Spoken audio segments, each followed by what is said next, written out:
가정의 달 5월 한 달 동안 가정 부흥회로 7번의 설교를 하는 마지막 설교입니다.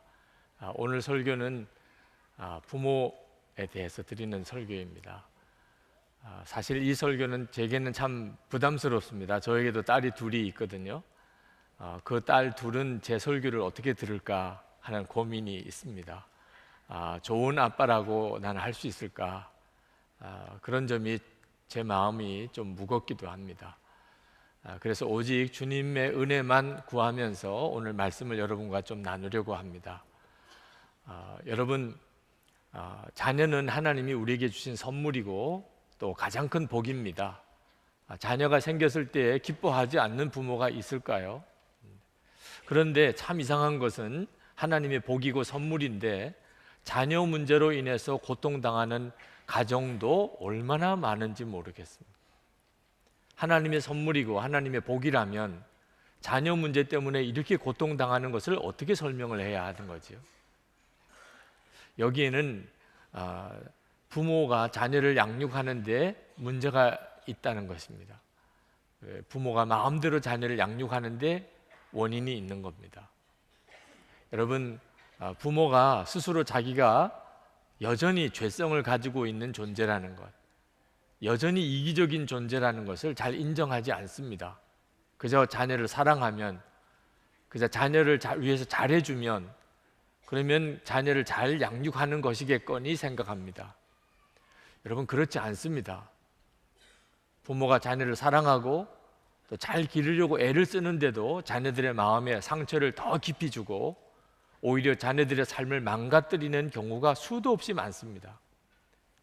부모는 명심해야 됩니다. 자기가 이 죄성을 가지고 있는 육신이 있다는 것, 그리고 이기적인 본성을 가지고 있다는 것을 명심하지 않으면 자녀들의 삶을 너무 힘들게 만들 수 있다는 겁니다. 여러분, 헬리콥터 부모, 헬리콥터 맘이라는 용어 들어보셨습니까? 지난 얼마 전에 일간 신문에서 그런 기사를 읽었습니다. 자녀 양육과 교육에 극성스러울 정도로 관심을 쏟는 부모를 헬리콥터 부모, 헬리콥터 맘이라고 그렇게 말한답니다. 헬리콥터처럼 자녀의 머리 위를 항상 맴돌면서 지내기 때문에 이런 이름이 붙여졌다는 거예요. 헬리콥터 부모는 대학까지 진출을 했습니다. 서울 지역 사립대학 어느 교수는 학년 말 학부모 전화를 받았습니다. 우리 애가 열심히 공부했는데 성적이 이렇게 나온 이유가 뭐냐 하고 항의를 하는 전화입니다. 총장실로 학부모가 전화 거는 경우가 많답니다. 총장님 바꿔달라는 거죠. 교수가 학점을 적게 주는데 항의하는 학부모 전화입니다. 어떤 교수는 강의실에 웬 중년 부인이 앉아있길래 누구냐고, 왜 오셨냐고 물었더니 애가 아파서 대리 출석하느라고 왔다고 기겁을 한 적이 있답니다. 요즘에 대학은 유치원이 됐습니다. 요즘 헬기맘들이 군대까지 진출을 했습니다. 중대장에게 전화해서 아들 안부를 챙기는 부모가 많답니다. 아들이 산 타다가 넘어져서 긁혔다는데 겨울에 산에 왜 올라가게 했느냐 따지는 부모가 있고, 아들 보직 바꿔달라는 부탁은 너무 흔하고 행군 따라다니면서 간식 주는 아버지도 있답니다. 그래서 군대가 국방 유치원이 됐다는 말까지 나오는 지경이라는 거예요. 여러분, 들으셔도 참 어이가 없이 듣겠지만 정도의 차이지만 우리가 다 이런 성향이 있습니다. 아이들을 사랑하고 또 잘 기르고 싶은 마음 때문에 하기는 하는데 그게 결국은 아이들을 더 망하게 만드는 경우가 얼마나 많은지 모릅니다.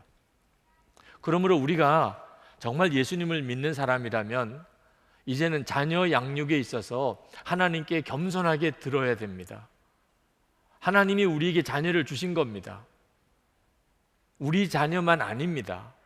우리 자녀는 근본적으로 하나님께서 주신 선물일 뿐이고 부모에게 맡긴 존재입니다.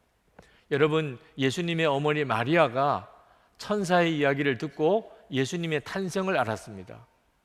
그 마리아가 평생 예수님을 낳아 기르면서 얼마나 조심스러웠겠습니까? 그는 맡은 존재일 뿐입니다. 여러분, 우리도 우리의 자녀들을 그렇게 생각해야 합니다. 하나님이 우리에게 맡겨준 존재지 부모가 마음대로 길러서 된다는 존재가 아니라는 겁니다. 하나님께서 우리에게 뭐라고 말씀하십니까? 아주 짧은 구절입니다. 이 구절 속에 두 가지 교훈이 있습니다. 하나는 자녀를 노엽게 하지 말라는 것입니다. 우리가 정말 정신 차리지 못하고 제대로 지키지 못하는 교훈입니다.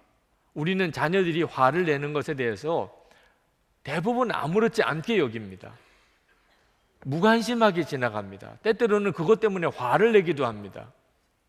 어떤 아버지가 4살 된 딸이 짜증을 내면서 짜증나 그러면서 화를 내는 걸 보고 막 웃는 것을 보았습니다. 그 아버지의 눈에는 그 딸이 귀엽게 보였던 모양입니다.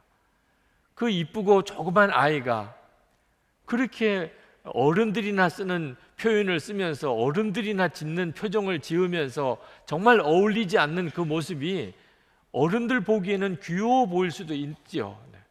그 어린애가 화를 내는 거 보면은 어른들이 빙그레 웃을 수도 있습니다.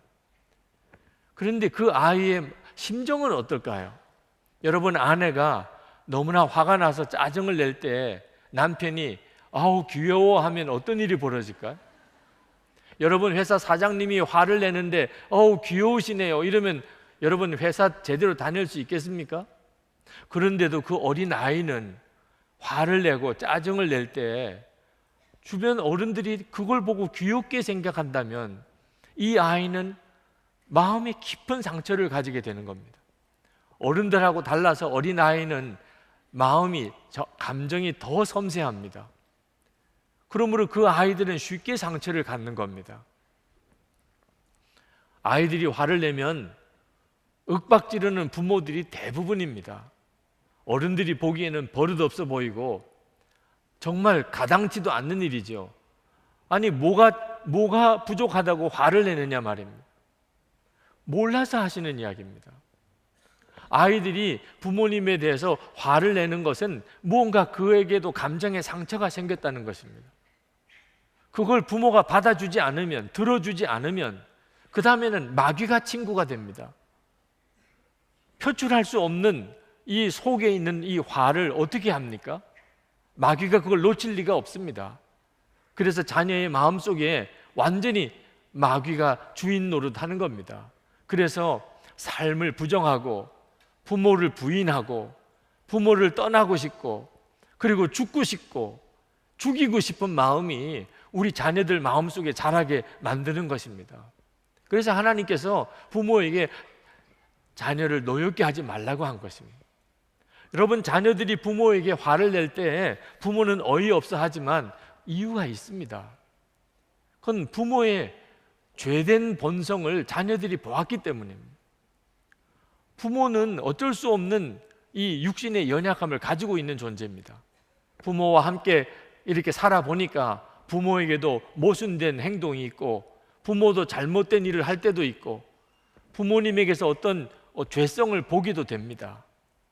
그런데 그 부모가 자녀에게 잘하라, 바로 하라, 똑바로 하라 그렇게 말을 할 때 자녀들의 마음속에 욱하고 화가 치밀어 오르는 겁니다. 당신이나 잘하지, 당신이나. 자기도 잘못하면서 왜 우리 보고 그렇게 하느냐. 그러니까 잘하라고 이야기를 했는데 자녀가 화를 낼 때 부모는 당황스럽습니다. 자녀 잘 되라고 이야기했는데 자녀가 반발을 하게 되면 부모는 그것 때문에 화가 납니다. 자녀들의 눈으로 보아야 됩니다. 부모는 싸우면서 아이들이 다 압니다. 엄마 아빠가 싸우는 줄. 그런데 자기들이 싸우는 거는 야단을 칩니다. 화가 날 수밖에 없죠. 부모는 드라마 보면서 자기 보고는 공부하랍니다. 그러니 화가 나죠. 부모도 거짓말하는 거 뻔히 봤는데 자기가 거짓말한 거는 그렇게 혼을 냅니다. 부모가 잘못한 것도 얼마나 많은지, 부모가 거짓말한 것도 보고 부모가 욕심을 부리는 것도 보고 그랬던 걸 어릴 때 다 봅니다. 그런데 그 부모가 잘하라, 똑바로 하라, 바로 하라고 하면 자녀들의 마음속에 반발심이 일어나는 거죠. 어떤 아이들이 거실에서 엄마 아빠 놀이를 했어요. 여자아이가 아주 화를 내면서 이야기를 했습니다.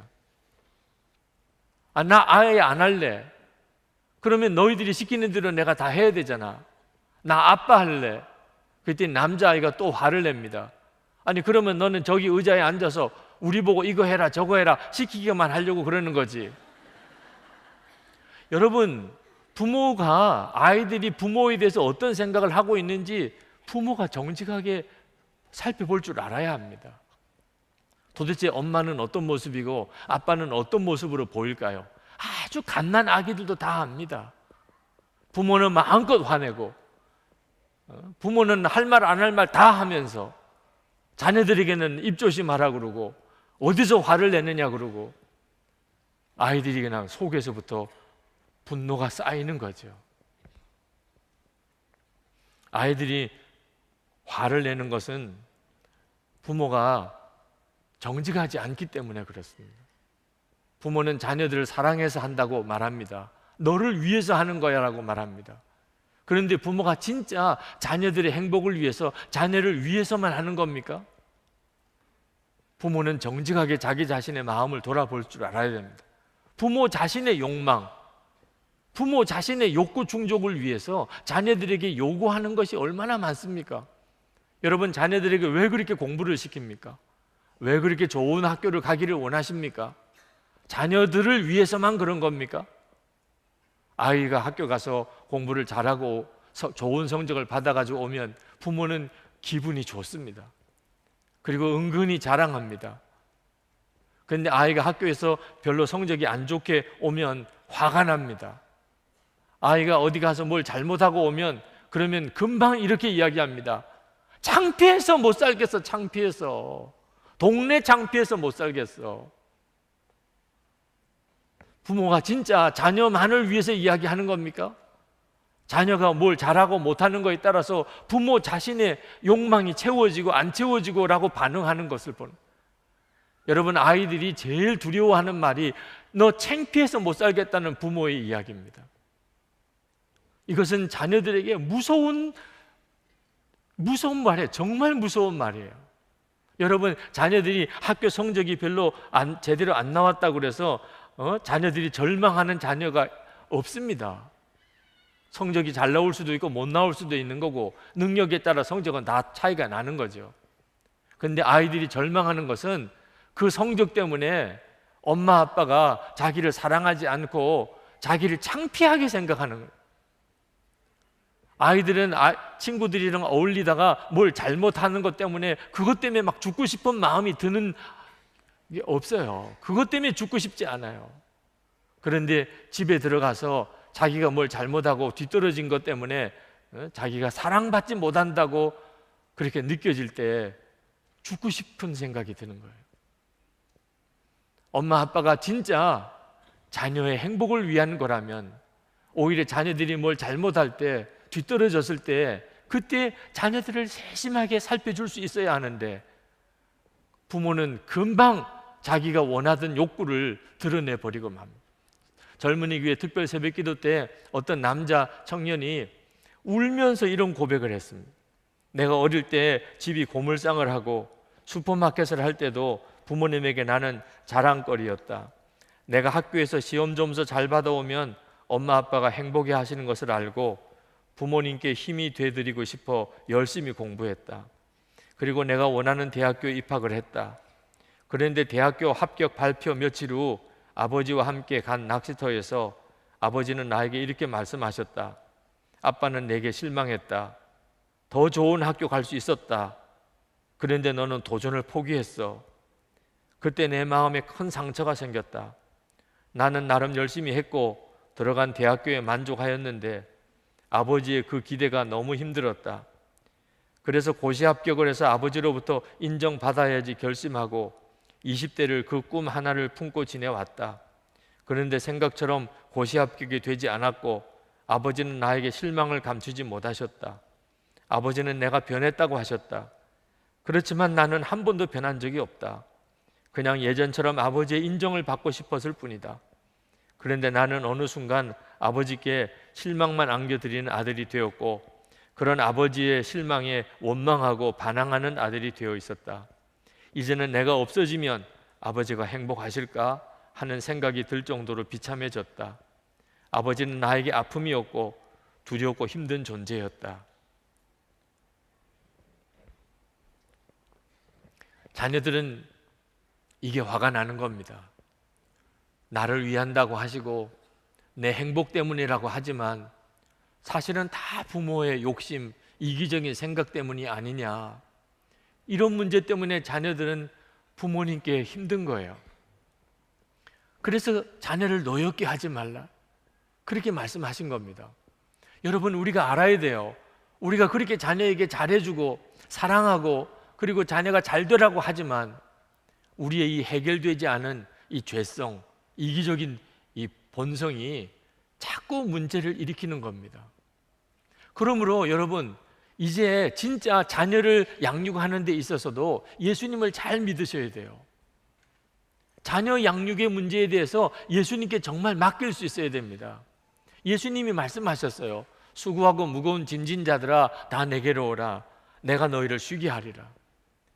여러분, 이 말씀, 수고하고 무거운 짐, 우리가 지는 수고하고 무거운 짐 중에 자녀 양육의 짐처럼 무거운 짐이 또 있습니까? 주님은 말씀하셨어요. 수고하고 무거운 짐진 자들아 다 내게로 오라. 주님, 제가 자녀를 잘 기르는 게 무거운 짐입니다. 우리 아이를 어떻든지 잘 길러보고 싶은데 이게 마음대로 안 됩니다. 제 자신의 죄성 때문에 자꾸 아이가 힘들어합니다. 주님이 약속하셨어요. 우리를 구원해 주실 것이라. 그 무거운 짐에서 우리를 쉬게 하실 것이라. 그래서 주님이 주신 말씀이 주의 교양과 훈계로 양육하라는 것입니다. 이 말씀은 부모 자신의 교양과 훈계로 양육하지 말라, 그런 뜻입니다. 이제는 더 이상 부모 자신의 생각과 그리고 계획과 어떤 꿈을 가지고 자녀를 기르려고 하지 말고 이제는 자녀 문제, 자녀 교육 문제를 우리 주님께 온전히 맡기라는 것입니다. 부모가 명심할 것은 부모가 자식을 사랑하는 것보다 하나님이 우리 자녀를 더 사랑하신다는 거예요. 여러분이 그 사실을 진짜 믿으셔야 됩니다. 여러분보다도 하나님이 더 사랑하시는, 그리고 부모가 자녀와 함께 있어 줄 수 있는 시간 비교 안 되게 우리 주님은 우리 자녀와 언제나 같이 하시고 어디까지나 같이 계십니다. 우리 자녀 마음속에 오시니까. 그러면 부모가 책임져야 됩니까? 주님께 맡겨야 됩니까? 정말 주님께 맡겨야 되는 거죠. 이것을 명심하고 주님 어떻게 할까요? 주님, 이런 경우에는 어떻게 할까요? 항상 주님께 물어야 합니다. 한동대학교 이기복 교수님이 딸이 고등학교 다닐 때 이야기를 하셨어요.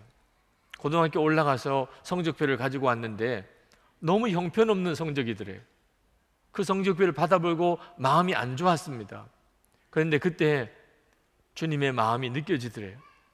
나는, 육신의 부모는 성적 보고서 딸을 향한 마음이 이렇게 다르지만 우리 주님은 절대로 성적 가지고 우리 딸을 달리 보시는 분이 아니시구나. 그래서 그 딸을 끌어안아 주었대요. 나는 너의 성적 때문에 너를 사랑하고 안 사랑하고 하는 게 없어. 사랑한다, 수고했다, 그렇게 품어주었습니다.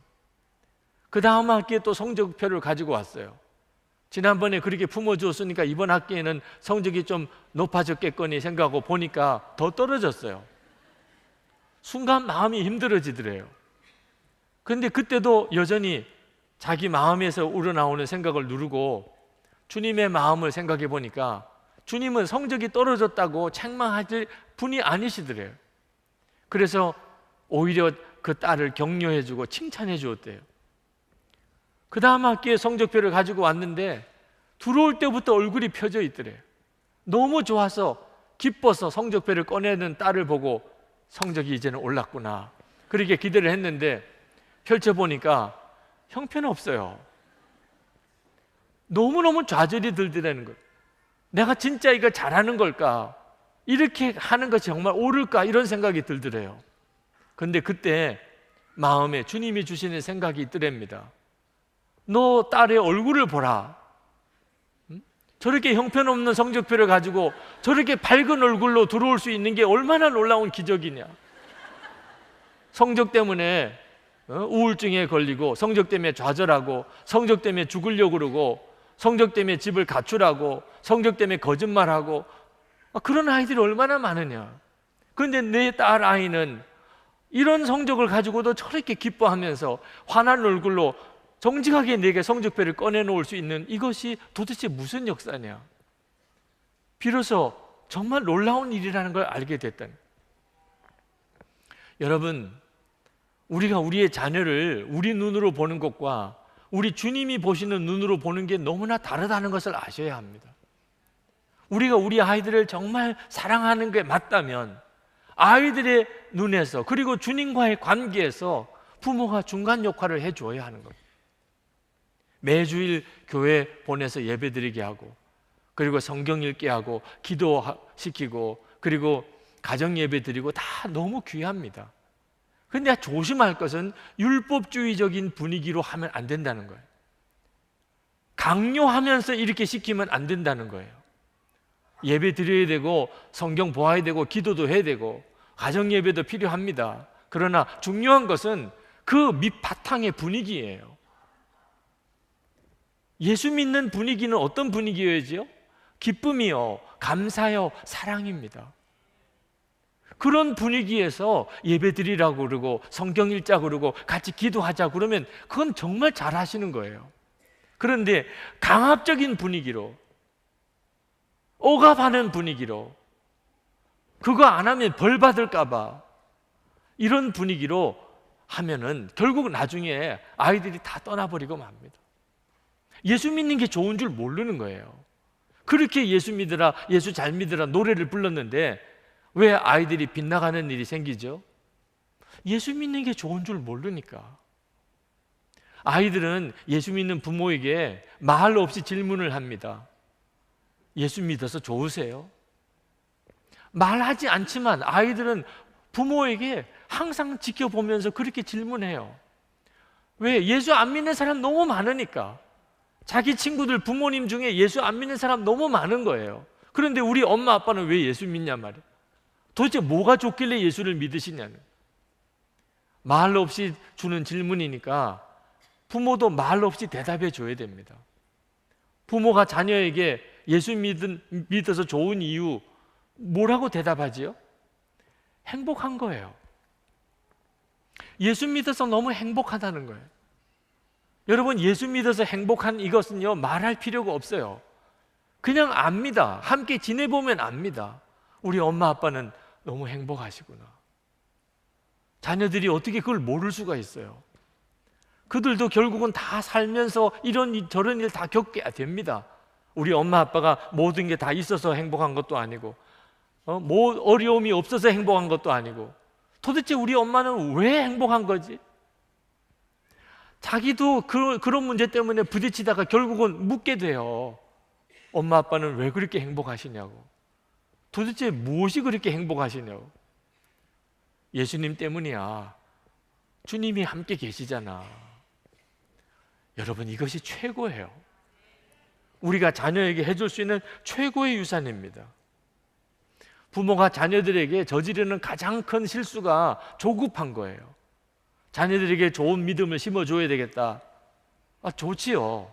먼저는 부모 자신이 예수님 때문에 행복한 다음에, 자녀들이 볼 때 엄마 아빠가 너무나 행복한 사람이에요.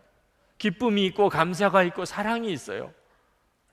그러면서 자녀들에게 좋은 믿음을 심어주려고 그러면 자녀들이 아무 거부감이 없습니다. 그런데 부모 자신이 행복하지 않습니다. 화를 잘 내고 짜증이 나고 늘 불만이고, 그러면서 아이들에게 좋은 믿음을 가지라고 할 때 아이들은 폭발하는 거예요. 그렇지 않으면 떠나게 되는 거예요.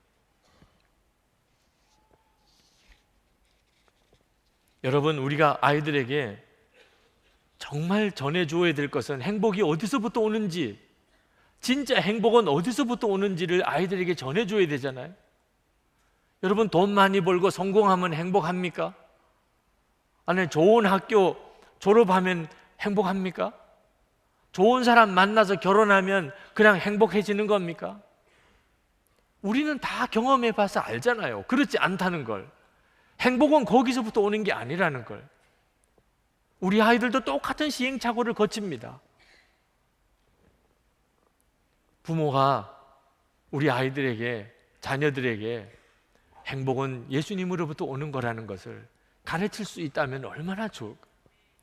그러면 우리 아이들이 얼마나 다른 삶을 살게 될까요?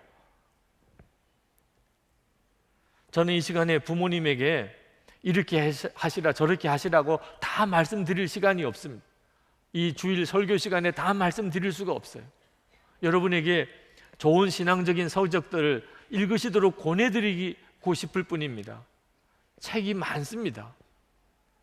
그 책을 보면서 부모가 자녀에게 어떻게 신앙 양육을 해야 될지를 여러분들이 꼭 도움을 받으시기 바랍니다. 제가 이 시간 여러분에게 드리고 싶은 것은 한 가지 있어요. 그것은 예수 믿으시면서 진짜 행복하셔야 된다는 것입니다. 그것이 우리 자녀들에게 부모로서 해줄 수 있는 최고의 유산이라는 것. 그거 진짜 예수를 믿는 것입니다.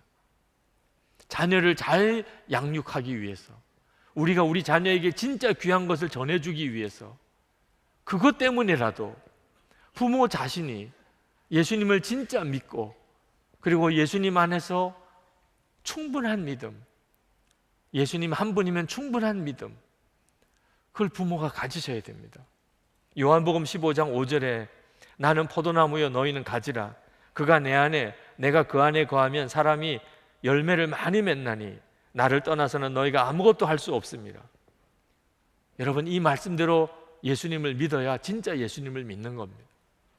주님은 포도나무고 나는 가지고, 나는 예수님 안에, 예수님은 내 안에 거하셔서 나로 인해서 열매가 많이 맺어지는 삶.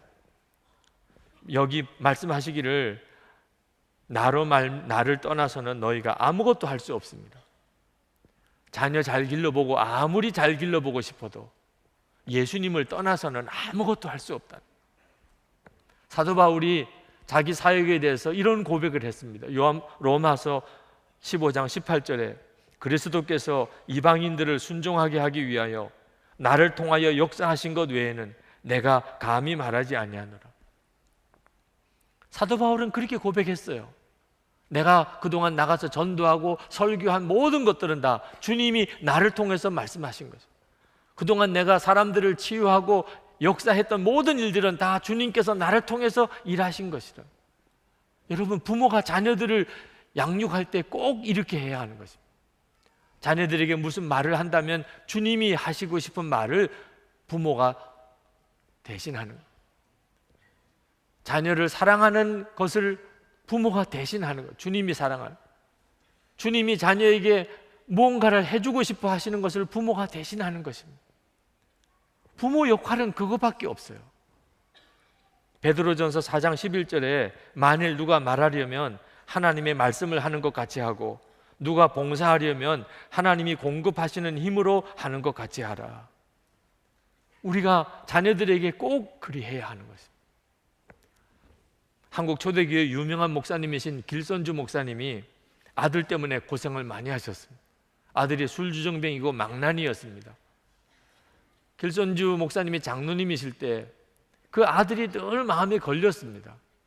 만나면 늘 꾸짖었어요. 책망하고 나중에는 저주까지 했습니다. 너 그렇게 하면 하나님에게 벌 받아.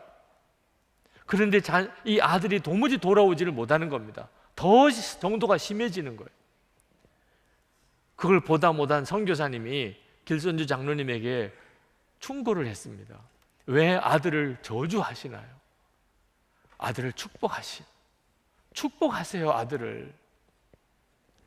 그 말씀을 하나님이 주시는 말씀처럼 받았습니다.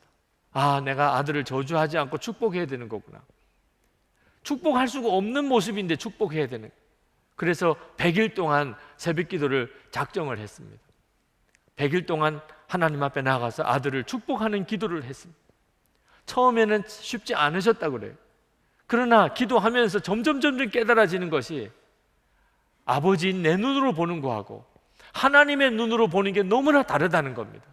하나님은 우리 아들을 사랑하시고 있구나. 여전히 우리 아들을 향한 놀라운 계획을 가지고 계시구나. 그래서 100일 동안 날마다 하나님 앞에 나가서 아들을 축복하는 기도를 했습니다. 100일 그 작전 기도가 끝난 다음 날 새벽 기도 때, 새벽 기도 예배를 드리고 있는데 예배당 문을 벌컥 열고 술이 잔뜩 취한 그 아들이 예배당으로 들어오는 겁니다. 목사님도 가슴이 철렁 내려앉고 교인들도 다 놀랬는데 그 예배당으로 버적버적 들어오더니 가운데 털썩 주저앉아서 그렇게 통곡을 하며 울더래요.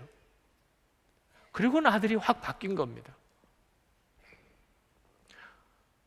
여러분, 우리가 자녀를 기를 때 모든 것은요 다 하나님이 역사하시는 것에 대한 실습이에요.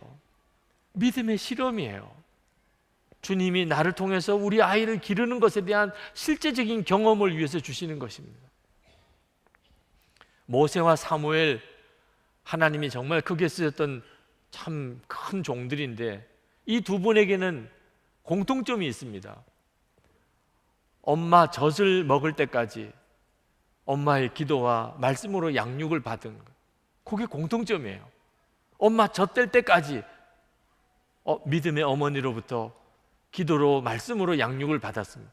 여러분, 젖될 때까지 이 아이가 뭘 제대로 알겠어요? 여러분은 엄마 젖 먹을 때 기억납니까? 그거밖에 없는 거예요. 그리고는 엄마를 떠납니다.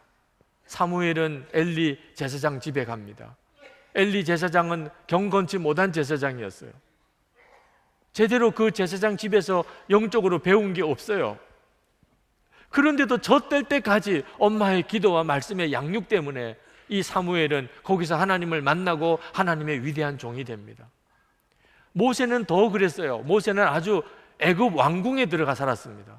이방신을 섬기는 애굽 왕궁에서 거기서 자랐어요.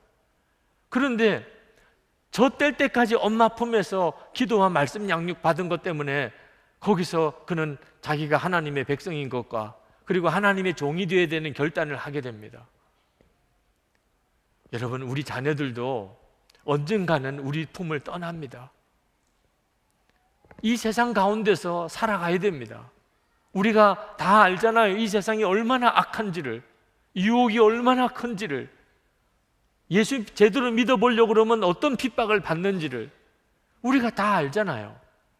그러면 우리가 우리 자녀들에게 해줘야 될 일이 뭡니까? 주님을 붙잡을 수 있게 해줘야 되잖아요. 언제까지나 부모가 따라다니면서 지켜줄 수도 없는 거잖아요. 우리 아이들이, 우리 자녀들이 스스로가 주님을 붙들고 주님과 인격적으로 만나고 교제할 수 있게 만들어줘야 되잖아요. 이게 부모가 해줄 수 있는 가장 중요한 일이잖아요. 그러므로 우리가 자녀를 기를 때 헤어지는 연습을 해야 합니다. 언젠가는 헤어집니다. 헤어지기 전에 분명히 아이들이 주님을 만나게 해줘야 됩니다. 그럼 어떻게 해야 돼요? 우리의 가정의 모든 일이 다 믿음의 실험이에요. 어떤 어려운 일이 생기더라도 당황하지 말고 우리 같이 이 일 속에서 주님이 어떻게 역사하시는지를 보자. 우리가 이 일 속에 주님이 우리에게 뭐라고 말씀하시는지를 우리 같이 들어보자. 부모가 자녀들에게 모든 가정의 일들에 대해서 우리 하나님이 어떻게 하시는지 보자. 주님은 지금 우리와 함께 계셔. 부모가 정말 놓치지 말아야 될 것이에요. 지금 주님은 우리와 함께 계신다. 눈에 보이지는 않습니다. 자녀들하고 같이 믿음의 실험을 해보면 그러면 반드시 역사해요. 우리 아이들이 눈이 뜨입니다. 저희 둘째 딸이 고등학교 올라갔을 때 입시 스트레스 때문에 울어요. 방에 들어가서 울어요. 방에 들어가서 저희 딸을 머리에 손을 얹고 기도를 해 주었습니다. 하나님, 우리 하영이와 함께 계신 하나님, 공부하는 것이 짐스럽고 고통이 되지 않도록 기쁨이 되고 감사가 되도록 해주세요. 그렇게 간절히 기도했어요. 기도하고 나니까 저희 딸이 울면서 저에게 소리 질러요.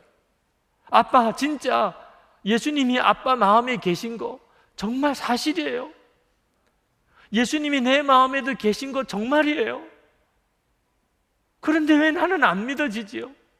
아빠는 진짜 믿어져요? 나는 안 믿어진다니까. 정말 뭘 어떻게 더 할 수가 없어요. 안 믿어진다는데 또 한 번 기도해 주는 수밖에 없지요. 하나님, 만나게 해주세요.